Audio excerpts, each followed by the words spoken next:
otra vez, buenos días. Este es el tercer día y el último de este Seminario Internacional de Fomento a la Lectura. Seguramente han tenido 2 días muy intensos, muy interesantes de escuchar a fantásticos especialistas del mundo del libro, escritores, promotores. Y bueno, hoy nos toca iniciar este cierre, tercer día de seminario, y para mí es un honor, es un placer presentar a este grandísimo escritor, Gustavo Martín Garzo. Es difícil presentarlo, tiene una trayectoria muy amplia y muchísimos libros escritos. Traté de hacer una síntesis de lo más relevante. Él es escritor español, nacido en Valladolid, licenciado en Filosofía y Letras con especialidad en Psicología. Es fundador de las revistas literarias Un Ángel Más y El Signo del Gorrión. Ha colaborado con sus artículos en los medios más importantes de su país y ha participado en múltiples congresos de literatura. Desde su primer libro, Luz Usada, escrito en 1986, su actividad literaria ha sido incesante y cuenta con una extensa lista de títulos, entre los que destacan El lenguaje de las fuentes, con el que ganó el Premio Nacional de Narrativa en 1993, Marea Oculta, con el que ganó el Premio Miguel Delibes de 1995, Las historias de Marta y Fernanda, con el que ganó el Premio Nadal en 1999. En 2004 fue galardonado con el Premio Nacional de Literatura Infantil y Juvenil por la obra Tres cuentos de hadas. El Jardín Dorado, uno de sus libros más personales, se publicó en el año 2008. Año en el que recibió el Premio de las Letras de Castilla y León por el conjunto de su obra. También ganó el Premio Torrevieja de novela Con tan cerca del aire en 1910. Ese mismo año publicó un libro de ensayos cinematográficos titulado Sesión Continua y obtiene ese mismo año el Premio Vargas Llosa de Relatos. Sus obras han sido traducidas al francés, griego, danés, italiano, portugués y alemán. La tendencia a sumergirse en el mundo de lo fantástico y del misterio, el gusto por el prodigio, el amor que crea y destruye, la infancia, el papel primordial de la mujer y el asombro del perpetuo descubrimiento de la literatura son los temas más recurrentes en sus relatos y ensayos. Bienvenido, Gustavo, un placer escucharte esta mañana. Gracias.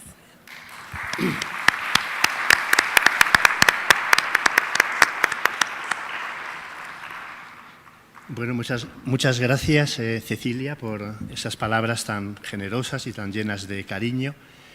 Y también, claro, tengo que dar las gracias por esta invitación que me permite estar de nuevo en este lugar que ya casi forma parte de mi vida, ¿no? Por las veces que he venido y por lo bien que siempre me siento tratado, ¿no? Y agradeceros también a todos vosotros pues, el que estéis hoy aquí.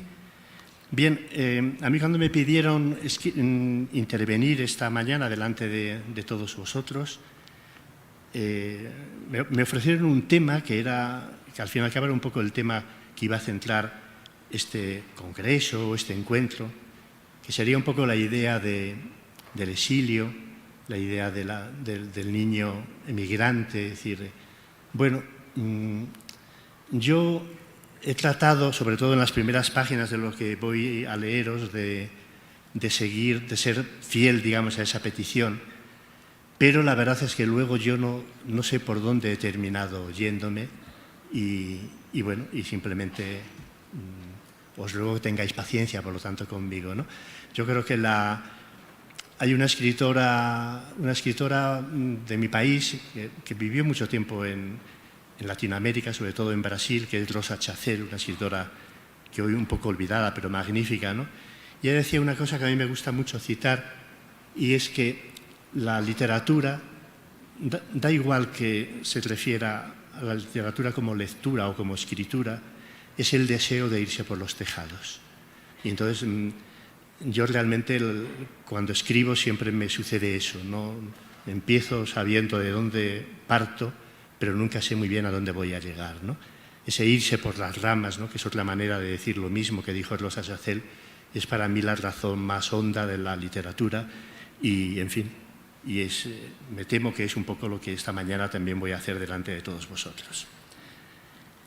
Bien, en El fin de la aventura, la novela de Graham Greene, una mujer le cuenta un sueño a su amante.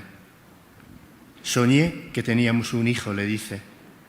Estábamos en la cama juntos y la habitación estaba llena de agua. Entre los dos había un niño. ¿Y por qué había agua?, le pregunta el amante. El mar entró por la ventana, le contesta ella con naturalidad.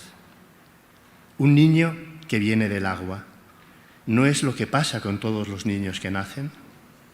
Todos flotan en el vientre de sus madres, todos son peces antes de transformarse en las criaturas que luego serán.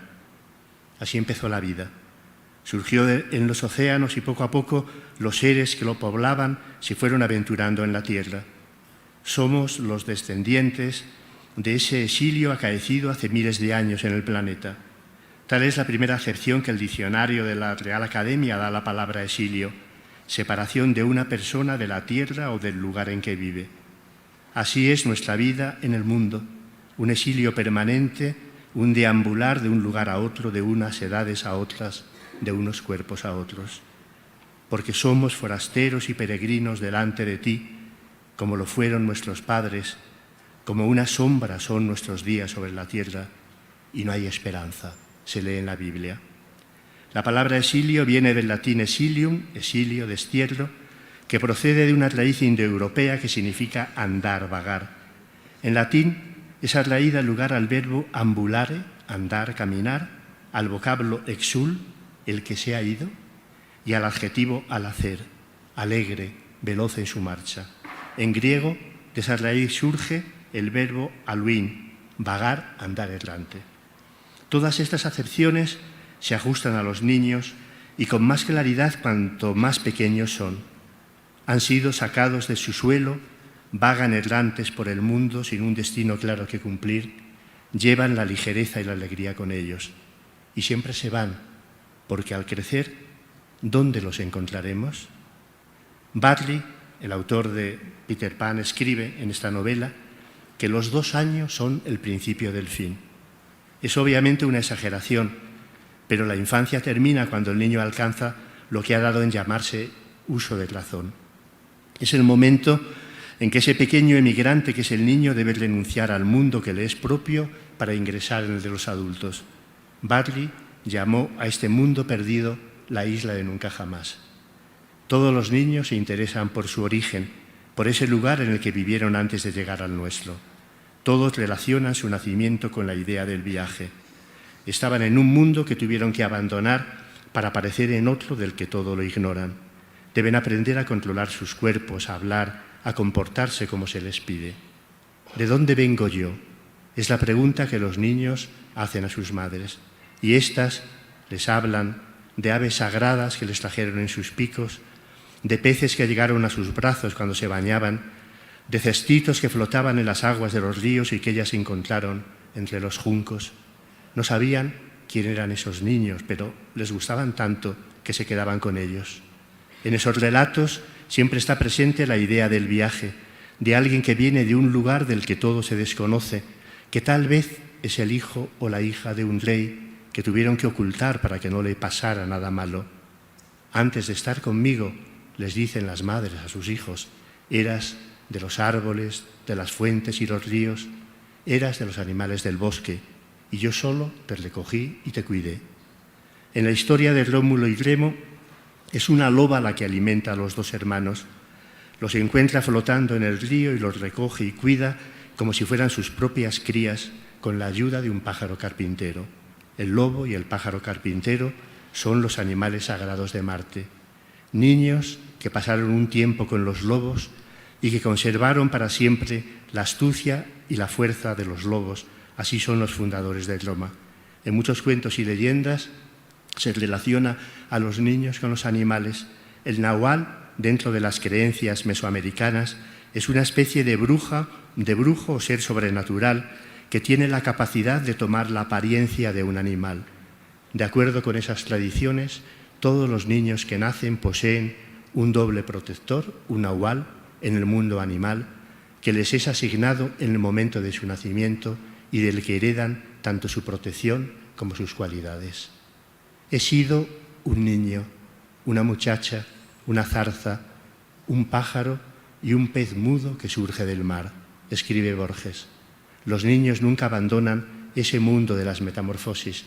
Por eso aman el disfraz y quieren ser piratas y reyes, princesas y brujas, animales y flores. Es Eros, el dios del deseo, quien lo preside. Le presenta, este dios griego, la fuerza unitiva que preside el mundo, una fuerza que habla de una continuidad entre todos los seres de la creación. La mitología griega está llena de historias que hablan del poder de esa fuerza. Historias de pastores que se transforman en fuentes y flores, de amores prohibidos, de leyes que transforman en oro lo que tocan, de poetas que descienden al mundo de la muerte, de niños locos que quieren volar o conducir el carro del sol, de tejedoras que compiten con las diosas, de mujeres que se transforman en serpientes para seguir abrazando el cuerpo que aman. Cada cosa, cada criatura, guarda una historia que merece la pena escuchar. El árbol de la mirra, la historia de una doncella que enloqueció de amor por su padre, la flor del narciso, la de un pastor tan bello que no podía apartar los ojos del reflejo que le devolvían las aguas del lago, los delfines de un grupo de piratas que raptó al dios Baco al que querían vender como esclavo, la flor roja de la anémona, la historia de un niño tan hermoso que Afrodita tenía que guardarlo en un cofre para que nadie lo viera, las estrellas, las de unas manzanas de oro con las que un joven logró vencer las resistencias de la feroz atleta que amaba, las tortugas de uno de los amoríos de Apolo. Un día vio bailando a una encantadora joven y se acercó a ella transformado en tortuga. Sus amigas se pusieron a jugar con la tortuga como si fuera una pelota hasta que fue a dar sobre las rodillas de Dríope y Apolo aprovechó para unirse a ella. Los niños son los guardianes de todo eso. Solo ellos saben amar. Solo ellos son capaces de entregarse por entero a alguien. Si su madre ha muerto, la seguirán llamando por las noches. Si hay un incendio, la buscarán entre las llamas. Si tarda en llegar, la esperarán desvelados. No importa que ésta les trate mal, que su amor sea feroz. Lo único que quieren es que no les abandone. Vi un caso así en el hospital. Era un niño de 6 años y lo ingresaron desnutrido y lleno de magulladuras. La policía investigó a la familia. La madre vivía sola con él, se drogaba, bebía y le daba un trato infame. Intervino el Tribunal de Menores, que decidió quitarle la tutela del niño y llevarle a una familia de acogida. Pero el niño no se quería ir. Tratamos de convencerle, le decíamos que iba a estar mucho mejor y todo era inútil. Solo quería volver con su madre, no importa que la vida a su lado fuera lo más parecido al infierno en la tierra. El día antes de que se lo llevaran, se puso a llorar y no había forma de calmarle. Recuerdo aquel llanto agudo, desesperado, como si hubiera sido atacado en plena noche por un animal. Hablaba de la soledad, del abandono, de ese mundo vacío que se encuentra más allá del amor. Son muchos los cuentos que hablan del temor de los niños a ser abandonados. En Hansel y Gretel o en Pulgarcito, los hermanos son arrojados al bosque. El patito feo tiene que dejar la granja en la que vive porque nadie le quiere. Blancanieves huye de su castillo porque su madrastra la quiere matar. Los niños no entienden el mundo. Han llegado a él demasiado tarde, cuando ya estaba todo decidido y su única opción es aceptar sus leyes sin protestar. Son extranjeros en un reino del que todo o casi todo lo desconocen. La infancia es el primero y el más hondo de los exilios por los que tendremos que pasar. En Walpi, un pueblo de Inglaterra, se cuenta la historia de 2 hermanos que encontraron perdidos en el bosque. Tenían la piel verde, hablaban en un idioma ininteligible y solo comían verduras verdes. El niño murió a una edad temprana, pero la niña empezó a alimentarse con la comida que tomaban allí y poco a poco fue perdiendo su tono verde. Aprendió el idioma y se adaptó a las costumbres del pueblo, pero apenas pudo contar cosas del mundo verde del que procedía, porque el lenguaje humano carecía de las palabras que se lo habrían permitido. No se supo nada del niño que desaparece, el niño que no pudo dejar de ser lo que era, que murió de tristeza al no saber adaptarse al nuevo mundo al que llegó con su hermana. Es él quien se lleva el secreto de la vida que tuvieron en el pueblo verde al que pertenecían. Hay un cuento popular japonés titulado El cuento del cortador de bambú, que cuenta una historia parecida, aunque en este caso la criatura que abandona su mundo para venir al nuestro es hija de la luna. Isao Takahata ha hecho una película muy bella basada en este cuento, titulada La princesa Kaguya. La historia comienza cuando una pareja de ancianos campesinos encuentran a una niña diminuta dentro de una planta de bambú y deciden adoptarla como si fuera su hija.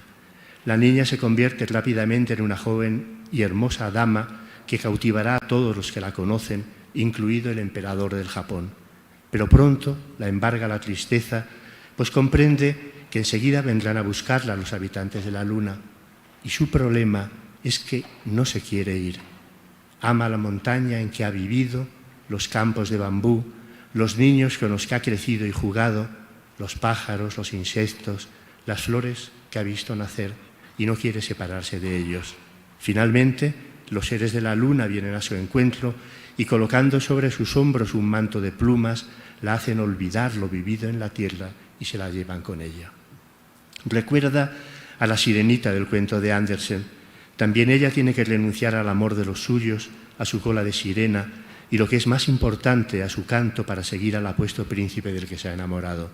Pero termina fracasando y al final del cuento regresa al mar para confundirse con la espuma de las olas. Es lo que le pasa a la princesa Kaguya, aunque ésta se confunda con la luz de la luna. Las dos tienen que abandonar el mundo en el que desean vivir para perderse en otro hecho de somnolencia, nieblas y espumas. Las dos pasan a formar parte de ese cortejo de niños perdidos que recorre silencioso el mundo de los cuentos. El cortejo que el flautista de Hamelin se lleva con su música al interior de la montaña. Hay un extraño paralelismo entre este cuento, el cuento del flautista de Hamelin, y el relato de la matanza de los inocentes, pues tanto el flautista como Herodes hacen desaparecer a los niños. El flautista los hechiza con su música, Herodes los manda a matar. ¿Pero por qué tuvieron que morir los niños? ¿No podían los ángeles haber advertido a los padres de lo que les esperaba, como hicieron con José, para que también ellos hubieran huido en la noche? Pero, ¿pueden evitarse la pena, el dolor, la pérdida de lo que amamos? No, no se puede. Y los cuentos nos lo recuerdan. No es extraño por eso que abunden en ellos, en los cuentos, los asesinos de niños. Desean un mundo sin sus demandas, sin sus juegos, sin su locura, sin su apasionado amor. Se parecen a muchos adultos que solo ven en los niños una carga o un fastidio. Y los cuentos nos enseñan que no solo hay que tener cuidado con los peligros del bosque, sino también, y tal vez sobre todo, con los que proceden del interior de las casas. Padres terribles que cometen incestos, madres celosas de sus hijas, hermanos mayores que quieren matar a los pequeños. Así son los personajes de muchos cuentos. Nos recuerdan que el ogro más terrible es el que, debiendo habernos amado, se vuelve contra nosotros y nos quiere destruir. Herodes y el flautista de Hamelin actúan por motivos diferentes. Herodes manda matar a los niños porque ve en ellos a sus futuros rivales y odia lo que representan, como la madrastra de Blancanieves. El flautista se los lleva con él para castigar a los adultos por su egoísmo. Herodes niega el valor de la infancia. El flautista nos dice que sin ella no merece la pena vivir. Por eso se lleva a los niños, para decirles a los adultos que le han engañado que no los merecen. Les castiga tal vez a lo más terrible que hay, a vivir en un mundo sin niños. En el terrible terremoto que acabáis de sufrir, una escuela se derrumbó, atrapando a los pequeños que estaban en clase. La lucha por librarlos de los escombros ocupó durante días las primeras páginas de los periódicos. Las autoridades daban por terminada la búsqueda cuando empezó a decirse que aún faltaba una niña. Una multitud se reunía cada día frente a la escuela pidiendo que se la siguiera buscando, pero pronto se supo que esa niña no existía y que era solo una fantasía surgida tal vez para mitigar el dolor que sentían los que estaban allí. Hace 30 años, en el terremoto de 1985, también en vuestra ciudad pasó algo parecido y fue un niño que nunca había existido el que todos buscaron sin descanso. Puede que tras estas noticias hubiera maniobras macabras con las que ciertas gentes pretendían lucrarse, pero lo que sorprende en ellas es que todos las dieran por ciertas. Esos niños que no existen, ¿por qué se instalan con esa fuerza en la fantasía de los adultos? Representan a todos los niños que mueren o sufren a nuestro lado sin que hagamos gran cosa por evitarlo. A los niños que padecen desnutrición, que enferman y mueren a causa de enfermedades que podrían remediarse con poco dinero, a los que sufren los abusos y la violencia de los adultos o tienen la desgracia de no recibir su amor, a esas niñas que no dejan ir a la escuela o que casan con ancianos libidinosos cuando aún siguen jugando con muñecas. Para el nacimiento de un niño, escribe Wisława Szymborska, el mundo nunca está preparado. Viajeros en un mundo que no les pertenece, esos son todos los niños que existen. Han sido arrancados de su pueblo verde y arrojados a un mundo que se sirve de ellos a su antojo y que no duda en abandonarlos a su suerte cuando no los necesita. Pero en ese cortejo de los niños perdidos también están esos niños que fuimos antes de crecer. A veces nos encontramos con viejas fotografías y vemos a esos niños y niñas que ya no existen. Sabemos que somos nosotros porque nos lo han dicho y porque hay algo en sus caras que nos recuerdan nuestras propias caras, pero nos miran desde un lugar lejano al que no podemos acceder, un lugar irrecuperable, pues no hay forma de regresar a la infancia. Esos niños que fuimos, ¿dónde están ahora? Aún más, ¿dónde están nuestros propios hijos, los niños que fueron antes de crecer? Nuestras casas se han quedado vacías y por mucho que los busquemos no los encontraremos. Nunca volveremos a mirar por sus ojos, nunca correrán a refugiarse en nuestras camas por las noches, nunca volveremos a escuchar lo que cuentan de esos mundos misteriosos de los que proceden. ¿Existen en el mundo lugares que no conocemos? ¿Lugares donde alientan deseos que no podemos imaginar? Islas olvidadas, ruinas de templos desaparecidos, grutas en las cimas de los glaciares, bosques de algas en los arrecifes donde late una vida de la que no sabemos nada. Aún más, en nuestro propio mundo no hay lugares así. Los sanatorios donde se encierran a los locos, los establos donde se ata a los seres deformes, las residencias donde viven los ancianos, las camas donde las mujeres se desangran, los cuartos oscuros de las pesadillas de los niños, no son lugares así. El mundo de los cuentos está lleno de lugares como estos, elfos de las corrientes, duendes malintencionados o traviesos, seres llenos de luz nos llaman desde ellos, representan lo que no conocemos de nosotros mismos, lo que perdimos al crecer, hablan de lo que no hemos vivido, de ese lugar donde algo se perdió o donde no pudimos penetrar nunca. Tenemos vidas reales, pero nos enamoramos de vidas irreales. Es más mío lo que sueño que lo que toco. Yo no soy de aquí, pero tú tampoco, dice Jorge Drexler en una canción. En nuestra lengua hay una expresión que nos advierte de los peligros que corren los que hacen caso a este mundo de ensueños, dejarse llevar por el canto de las sirenas. Butes es uno de los marineros que viajó con los argonautas en busca del vellocino de oro. Al pasar junto a las sirenas, Orfeo comenzó a tocar una canción para oponerse a la influencia de su canto, pero Butes se quedó solo en la cubierta del barco con el solo deseo de seguir escuchando ese canto. No se tapó los oídos con cera, no pidió que le ataran al mástil, como haría Odiseo a su regreso de Troya, sino que quiso oír a las sirenas sin temer las consecuencias de su acción. Butes es el que salta, el que se zambulle, el único que oye en un mundo de sordos. Los adultos suelen llevar, o solemos llevar, los oídos tapados con cera. No todos, ni en todos los momentos, ya que a algunos, sobre todo en algunos instantes, les gusta o nos gusta oírlas cantar. Pero, en rigor, hacerse adulto es no hacer caso de ese canto, abandonar el mundo de las sirenas para integrarse en ese otro de las obligaciones, los intereses y los deberes. Ser como aquellas vírgenes prudentes de la parábola del Evangelio que guardaban su provisión de aceite a la espera de la llegada del novio. Los niños Son como las vírgenes necias de la misma parábola, las que se fueron por la noche en busca de aventuras sin reparar en el aceite que gastaban. Son como Butes, el marinero que se zambulle en el mar. Oyen cantar a las sirenas y quieren saber quiénes son y por qué su canto es tan hermoso. Todos quieren relacionarse con lo que no existe. Existen los días de la semana, las mesas y las sillas, existen las ventanas de las casas, los aeropuertos, los barcos, existen los cangrejos y los atunes, existen los cuerpos y el sexo que los hace buscarse.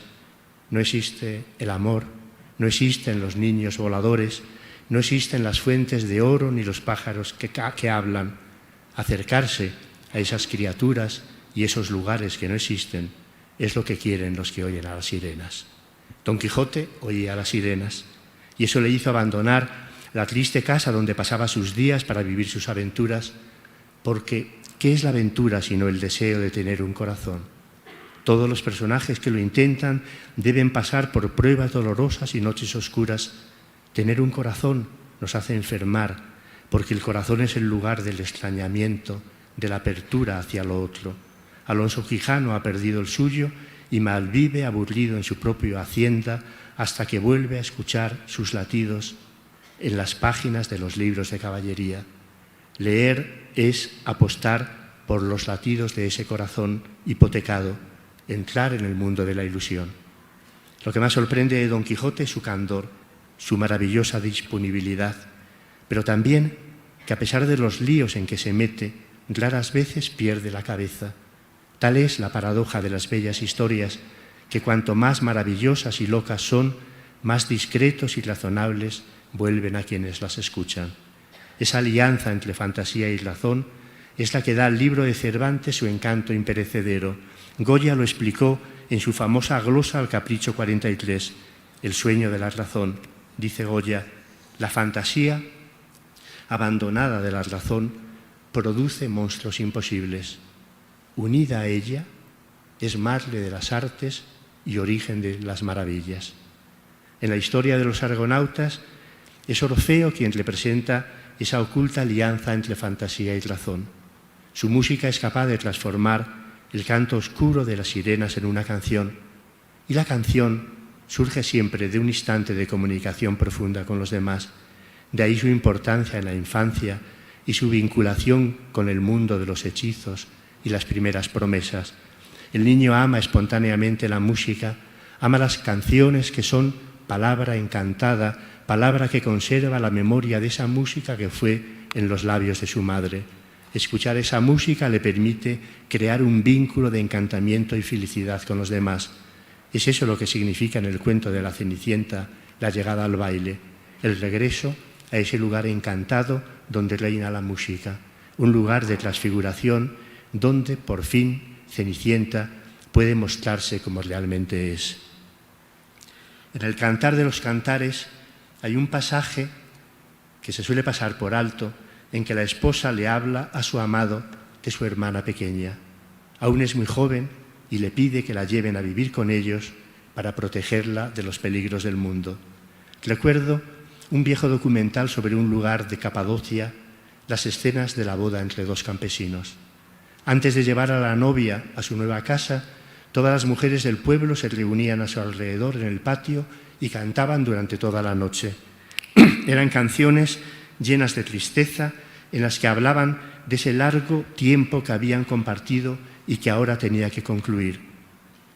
Al amanecer y momentos antes de la partida, ofrecían a la novia un espejo para que se despidiera de su ser no desposado, que quedaría allí junto a los que fueron los suyos mientras ella se iba alejando.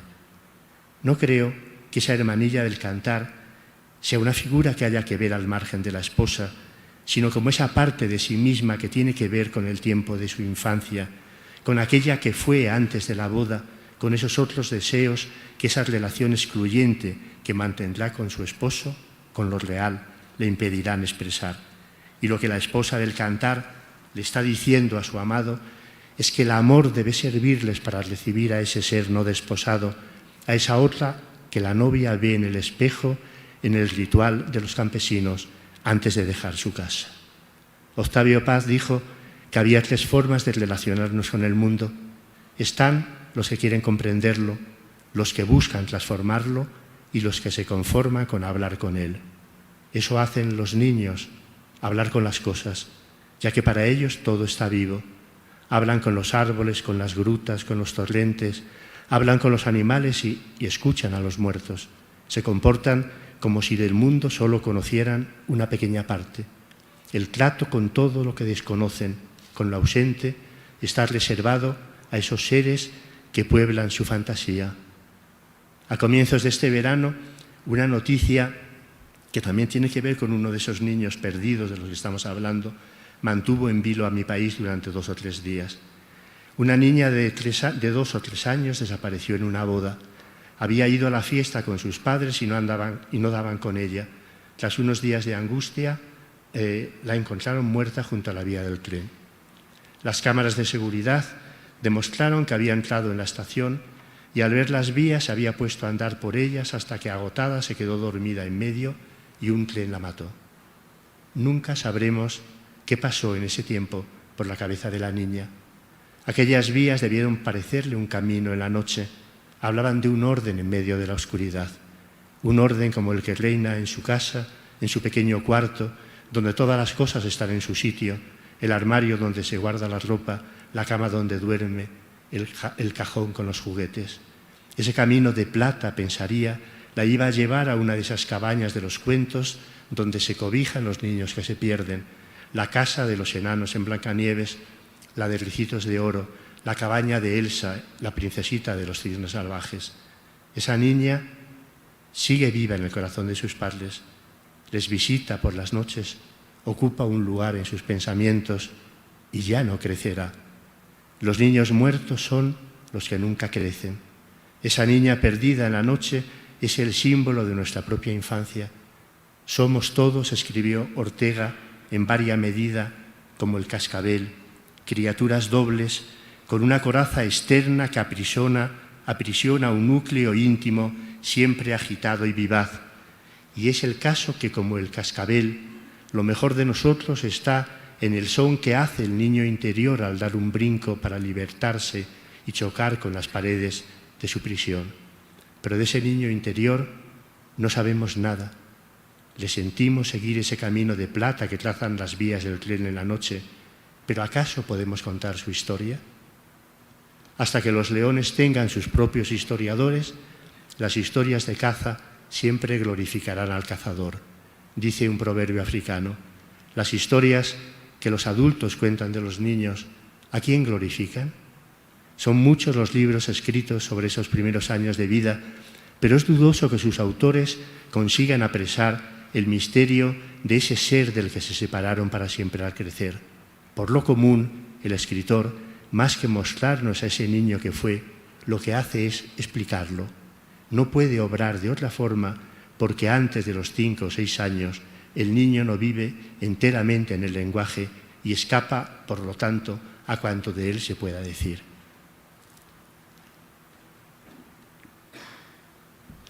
De otro de esos niños perdidos habla El río, la más conmovedora de las películas de Jean Renoir.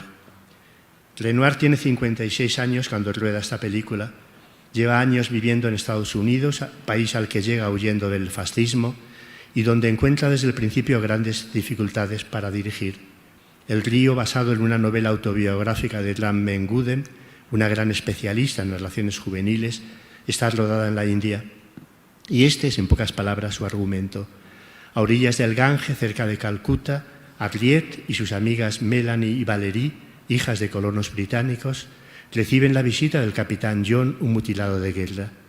A través de la mirada de Harriet, asistiremos al descubrimiento del amor y sus zozobras, pues las 3 amigas se enamoran del capitán. Harriet tiene un hermano pequeño que es su compañero de juegos. La casa familiar se abre a un jardín y ellos están juntos hasta que la llegada del soldado hace que Harriet se olvide de su hermano, que una tarde es mordido por una cobra y muere. No es fácil ver unas imágenes de más pura y contenida emoción que las del entierro del niño, la arena de color rojo, la presencia ensimismada de la vegetación, el agua terrosa del río por cuya orilla marcha el cortejo fúnebre, componen una escena que encierra todo el misterio y la desolación de la pérdida. Harriet no puede ser responsable de una desgracia como aquella, pero sabe que si hubiera estado al lado de su hermano, éste seguiría con vida. También que el jardín y con él el mundo libre y abierto de la infancia ha quedado para siempre atrás y que lo ha hecho a través de una muerte de la que ya nunca podrá liberarse.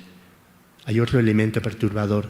El capitán John, el joven soldado que las visita y del que se enamoran, ha perdido una pierna y lleva en su lugar un miembro ortopédico, de forma que la salida de ese jardín que es la infancia coincide con la aparición del cuerpo dividido y de su inevitable consecuencia, la amenaza de la locura. En los misterios egipcios se dice que en el hombre hay dos pares de ojos y es requisito necesario que el par de dentro se cierre cuando el par de fuera percibe, pero solo cuando el par de fuera está cerrado puede el de dentro abrirse. El psicótico, el loco, ve solo con los ojos interiores, su mundo es espectral. El cuerdo, todos nosotros, se supone, con los ojos exteriores, su mundo es pura objetividad. Es el poeta quien los concilia a los dos. El poeta lleva el fantasma a la vida, quiere que lo bello sea útil, que cada par de ojos se alimente de la visión del otro par. He hablado del poeta, pero también podría haberlo hecho de los niños. El joven del que se enamoran las adolescentes en la película de Renoir enferma porque no puede olvidar el cuerpo que perdió. Harriet y sus amigas le enseñan que solo aceptando esa pérdida será capaz de recuperar la capacidad de amar. Tras la muerte del niño, un familiar hace un discurso inolvidable. Dice: debemos celebrar que un niño muera antes de crecer. Uno de ellos, al menos, se ha escapado. A los niños les encerramos en nuestras escuelas, les imponemos nuestros tabúes, les mandamos a nuestras guerras y no pueden resistirlo. No tienen armadura y los matamos impunemente. Masacramos a los inocentes y el mundo real es para los niños. Suben a los árboles y ruedan en la hierba. Están cerca de las hormigas y son libres como los pájaros. Son como animales sin vergüenza. Saben lo que es importante. Nace un ratón, cae una hoja en un estanque y ellos están allí. El mundo es para ellos. Harriet se siente culpable por haber abandonado a su hermano y se dirige hacia el río para suicidarse, pero en el último momento otro niño la salva. Es el compañero de juegos de su hermano, como si él la enviara para salvarla. Ese niño es el símbolo de nuestra propia infancia. Debe quedar atrás, pero nos avisa de los peligros que corremos si lo olvidamos. Por eso en el Cantar de los Cantares la esposa le pide a su hermano, a su amado, que haga en su palacio un lugar a su pequeña hermana para que pueda vivir con ellos. Esa hermanilla de la que habla es ella misma, la que era antes de encontrarse con él y transformarse en una mujer. Y lo que le dice a su amado es que el amor es hacerla regresar. Michel Foucault dice que la locura es la ausencia de obra y la obra surge de la aceptación de la pérdida. Por eso Elizabeth Bishop llamó a la poesía el arte de perder. Y no puedo resistir la tentación de leeros brevemente este poema precioso del arte de perder. El arte de perder se domina fácilmente. Tantas cosas parecen decididas a extraviarse que su pérdida no es ningún desastre. Pierde algo cada día, acepta la angustia de las llaves perdidas, de las horas derrochadas en vano. El arte de perder se domina fácilmente. Después, entrénate en perder más lejos, en perder más rápido, lugares y nombres, los sitios a los que pensabas viajar. Ninguna de estas pérdidas ocasionará el desastre. Perdí el reloj de mi madre y mira, se me fue la última o penúltima de mis 3 casas amadas. El arte de perder se domina fácilmente. Perdí 2 ciudades, 2 hermosas ciudades y aún más, algunos reinos que tenía, 2 ríos, un continente. Los extraño, pero no fue un desastre. Incluso al perderte, la voz bromista, el gesto que amo, no habré mentido. Es indudable que el arte de perder se domina fácilmente, así parezca, escríbelo, un desastre. Es de esa aceptación de donde nace el poema, que no es sino una forma de llenar el vacío que nos deja lo que hemos perdido. La esposa sabe que esa hermanilla no puede volver, pero le pide a su esposo que hablen de ella, que jueguen a que sí lo hace y que les acompaña. El amor es ese juego, fingir que es posible lo que no puede ser. Al final de la película de Renoir nace en la casa una nueva niña. Las jóvenes acaban de recibir una carta del capitán y están absortas leyéndola, pero cuando oyen el llanto de las recién nacidas se olvidan de las cartas y corren a verla. Con esa nueva niña regresa el hermano muerto, pero también esas que fueron ellas antes de crecer y hacerse mujeres, y así se cierra el ciclo.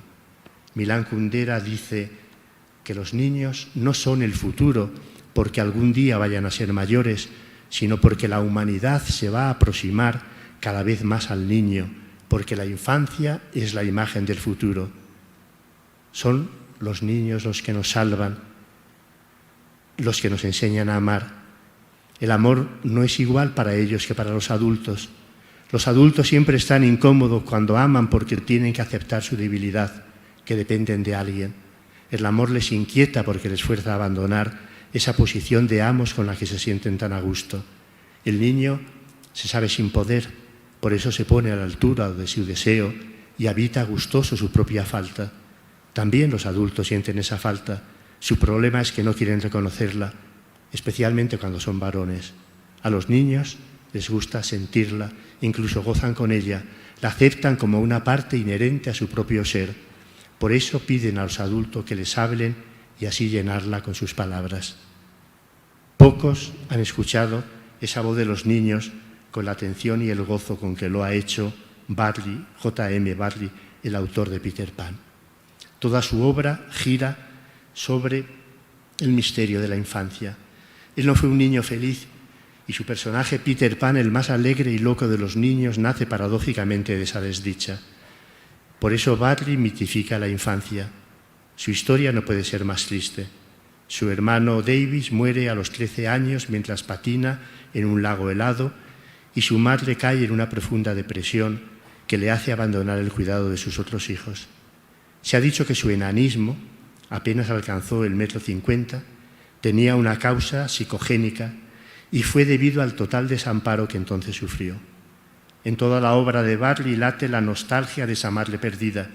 En realidad, son las madres y los niños pequeños sobre quienes gira su obra. Los hombres apenas cuentan para él y cuando aparecen en sus libros suele ser para hacer el ridículo.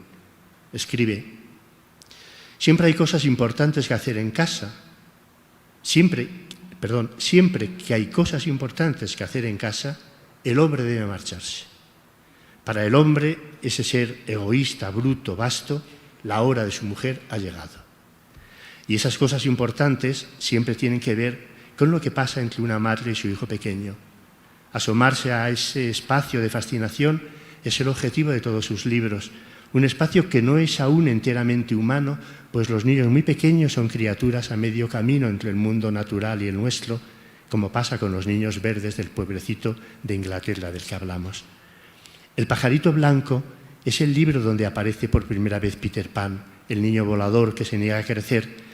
En él se cuenta que antes de nacer todos los bebés han sido pájaros y que por eso se suelen comportar un tanto salvajemente en las primeras semanas de vida y durante mucho más tiempo aún alienta en ellos el deseo de regresar a las copas de los árboles. Luego se van olvidando de esa otra vida que tuvieron antes de ser niños y van perdiendo poco a poco las facultades que la hacían posible. Y lo que pasa con Peter Pan es que es un niño que no ha olvidado su vida de pájaro. Encarna la vida de nuestra imaginación, que es esa facultad misteriosa que nos permite viajar a otros mundos, al mundo de los animales, al de los niños, al mundo de las criaturas que pueblan los sueños, al mundo de los muertos. Un niño pequeño conserva esa facultad y no ha olvidado aún muchas de las cosas que para los pájaros son de lo más naturales. Por ejemplo, escribe Barley, a sentirse contento con cualquier cosa, a estar siempre activo y a pensar que hiciera lo que hiciera era algo realmente importante. Y Peter Pan representa todo esto. Y así, abro comillas, Aprendió enseguida a hacer los nidos de los pájaros y lo hacía con tanta destreza que llegó a construirlos incluso mejor que una paloma torcaz e incluso mejor que un mirlo, porque aunque nunca dejó satisfechos a los pinzones, y también hacía bonitos bebederos que colocaba cerca de los nidos y enterraba gusanos para los polluelos con sus deditos. También adquirió parte de la sabiduría ancestral de los pájaros y pronto supo distinguir por el olor el viento del este del viento del oeste, y además podía oír a los insectos caminar por las entrañas de los troncos de los árboles. Y nunca perdió sobre todo su misteriosa alegría. Todos los pájaros, escribe Barley, tienen el corazón contento, salvo cuando les roban los nidos. Y las marlecitas, aunque no quieren obviamente que sus hijos vuelvan a transformarse en pájaros, tampoco quieren que se olviden de todo lo que hacían cuando lo fueron. Y por eso se ocupan de contarles historias que se los recuerden.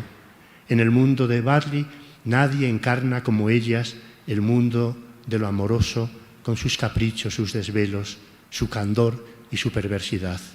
En su hora estelar, escribe, el hombre no significa nada para la mujer. Su amor les resulta trivial. Y esa hora estelar de las mujeres es cuando se convierten en madres. Todo esto nos parece hoy un completo disparate, pero aquellos eran otros tiempos y además Barley había perdido muy pronto a su madre y siempre soñó con haber tenido una de verdad, y de lo que nos habla en sus libros es de la vida de sus deseos. Los únicos fantasmas que se arrastran por el mundo, escribe en otro lugar. Este libro es precioso, El pajarito blanco. Si no lo habéis leído, hacerlo porque es una maravilla. Los únicos fantasmas que se arrastran por el mundo, escribe en otro lugar de este libro, son las madres que murieron jóvenes y que vuelven a ver cómo están sus hijos. Les preguntan cómo están, pero lo hacen tan bajo para no despertarles que estos no las oyen. Les colocan los bracitos bajo las mantas y miran en sus cajones para ver cuántas camisetas tienen. A ellas les encanta hacer estas cosas. Pero las madrecitas quieren encontrar a sus hijos como los dejaron, y cuando han crecido no los reconocen. Negarse a crecer es entonces, para Barley, prepararse para el regreso de esa madre muerta. Los niños perdidos son los que no saben olvidar, los que nunca crecen. Barley dice que son los niños que se caen de los cochecitos cuando sus madres o sus ayas los sacan de paseo por el parque. Pero ¿cómo va a pasar algo así? En realidad, los niños perdidos son los niños que se mueren. Cuando Barley vivía eran muchos los que se morían en los primeros meses de vida, y la paradoja es que son ellos los que seguirán siendo eternamente niños en el corazón de sus madres. Peter Pan encarna a esos niños muertos y Wendy a todas las madrecitas del mundo. Peter Pan la lleva con él a su isla. Allí reina la más maravillosa locura, pues se rige por el principio del placer. Wendy sabe que solo los cuentos son capaces de poner en esa isla un poco de cordura sin traicionar lo que en ella se guarda. Todas las madres lo saben y por eso les cuentan cuentos a sus hijos. Lo hacen para decirle cómo es el mundo y qué deben hacer para vivir en él, pero también porque no quieren que olviden lo que fueron antes de crecer. ¿Sabes una cosa?, les dicen, cuando yo te encontré no eras aún un niño, pero había algo precioso en ti que me hizo quedarme contigo. A veces desaparecías horas enteras y cuando iba a buscarte te hallaba cubierto de tierra y ramas entre las raíces de un árbol. Otras te ibas detrás de los perros o los gatos, o veías un pájaro y querías volar como él, pero poco a poco te fui transformando en lo que eres ahora. Las madrecitas sabemos hacer eso y podemos transformar en niños hasta los gatos que entran por el balcón. Y eso hice contigo, pero tampoco quería que al crecer te olvidaras de lo que fuiste antes de que yo te encontrara. Por eso te cuento cuentos, porque quiero que seas un niño, sí, pero también ese pajarito blanco que no dejaba de cantar y volar mientras yo te dormía. Es la forma que tengo de adorarte. Al comienzo de mi novela, ya estoy terminando, La puerta de los pájaros, se cuenta el conocido relato artúrico del rey Arturo y el caballo verde. Arturo es derrotado por su rival, que le perdona la vida a cambio de que encuentre la respuesta a una pregunta que no deja de agobiarle. ¿Qué desea una mujer? Una hechicera le ofrecerá a Arturo la solución al enigma. Lo que quiere una mujer es ser soberana de sus propios deseos. Pero a la princesa de mi historia no termina de satisfacerle esta respuesta. Se acuerda de un cervatillo que tuvo de niña y de lo sola que se sintió cuando murió, y comprende que lo que ella desea, como las marlecitas de Barley, es tener algo que adorar.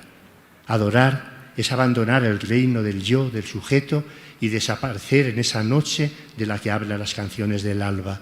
Los amantes en esas canciones no quieren que la noche termine, no quieren que amanezca, porque eso supone encontrarse con aquellos que eran antes de conocerse. El cuerpo del amor se vuelve transparente, escribe José Ángel Valente en uno de sus poemas, y añade: no busca el alba, no amanece el cantor. Es de ese espacio sustraído a la identidad, a la razón, al alba, del que hablan todos los verdaderos relatos. La leyenda del unicornio tiene unas claras connotaciones sexuales. Es imposible no ver en este encuentro entre la doncella y el unicornio una representación del acto sexual. He aquí el animal que no existe, dice Rilke en un soneto, y enseguida añade que el amor hizo brotar un cuerno en su frente.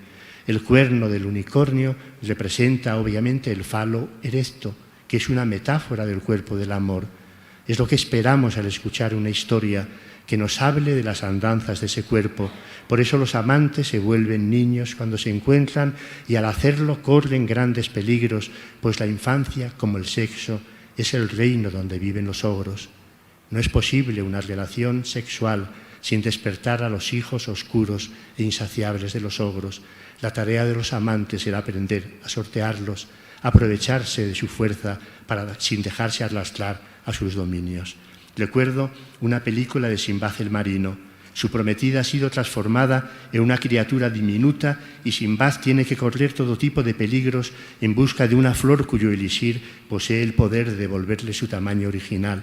Sinbad lleva a la princesita consigo y de vez en cuando la saca de su cofre y la deja correr por la mesa, lo que ella aprovecha para provocarle con sus palabras y sus movimientos, como si le dijera: para amarme tienes que hacerte tan pequeño como yo. Esas escenas son una metáfora preciosa del amor, porque el amor, como el juego de los niños, es el reino de lo pequeño. Eso es lo que significa el anillo que los amantes se dan. Tienes que caber por este hueco. El anillo que la princesa de la novela de las que os hablo cuelga del cuello del unicornio y que le ata a ella es su forma de mantenerse en ese reino de lo pequeño esencial. Lo pequeño es el símbolo de lo que está en el umbral, a punto de escabullirse, abierto a otras formas de realidad, al lugar donde viven los deseos. Hablar de la pérdida de la infancia es hablar de la pérdida de ese mundo que explora nuestra fantasía, que vive nuestros sueños. Y es cierto que algunos adultos siguen conservando la maravillosa capacidad de los niños para seguir explorando ese reino inagotable, pero no es menos que los niños desaparecen físicamente, desaparecen sus cuerpos pequeños, sus voces agudas, su delicada belleza. Se van del mundo para no volver jamás. Y en el último capítulo de esta novela habla del dolor que provoca esa desaparición. El unicornio es, en mi relato, el guardián de los niños perdidos. Ya termino. Una leyenda victoriana habla de unos niños así. Son los niños que Eva escondió de la mirada de Dios. Dios quiso conocer a los hijos que había tenido con Adán, pero ella no solo le enseñó los más guapos y limpios y ocultó de su vista a los otros para que no la avergonzaran, pero ya no pudo volver a recuperarlos por el temor a ser descubierta, y esos niños escondidos de la mirada de Dios dieron lugar con el tiempo a los duendes, los elfos y las otras criaturas del bosque. Esos niños se confunden con los santos inocentes del relato cristiano, representan el espacio del mito.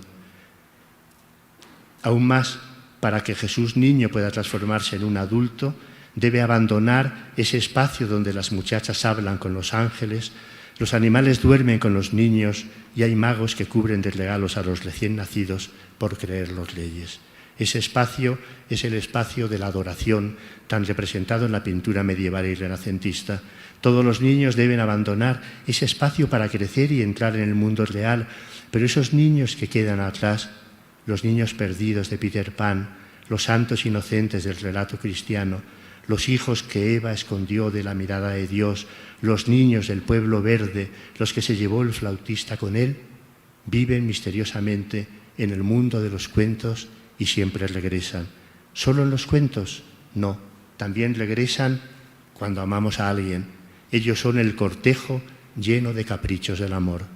En el capítulo final de mi novela es un homenaje a Wendy y a la novela de Barley. Peter Pan no sería nada sin Wendy. Es ella quien le humaniza y le transforma en un niño. Peter Pan y los niños perdidos viven 1000 aventuras disparatadas, pero no las saben contar.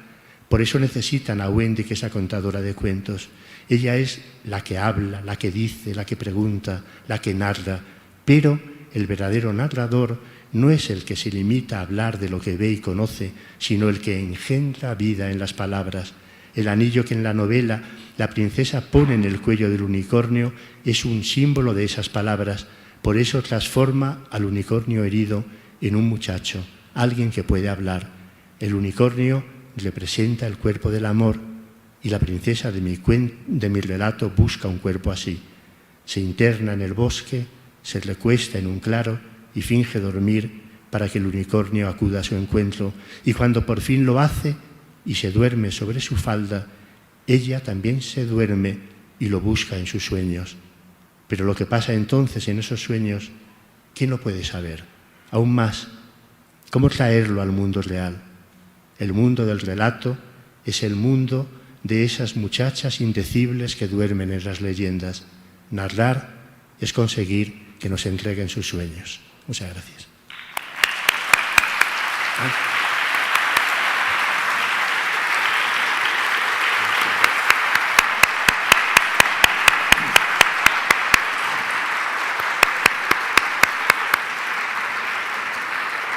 Muchas gracias, Gustavo.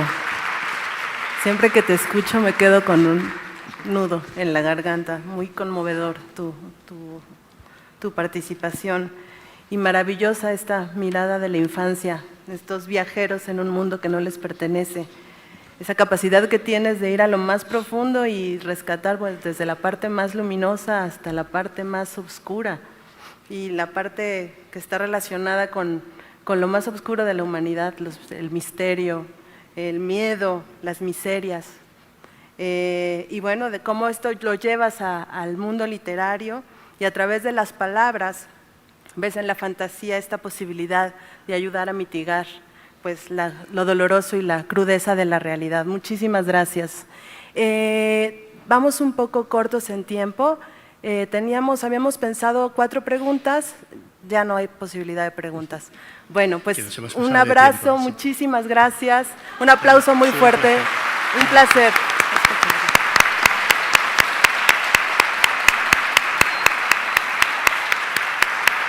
Le he pasado un poco de tiempo, ¿no?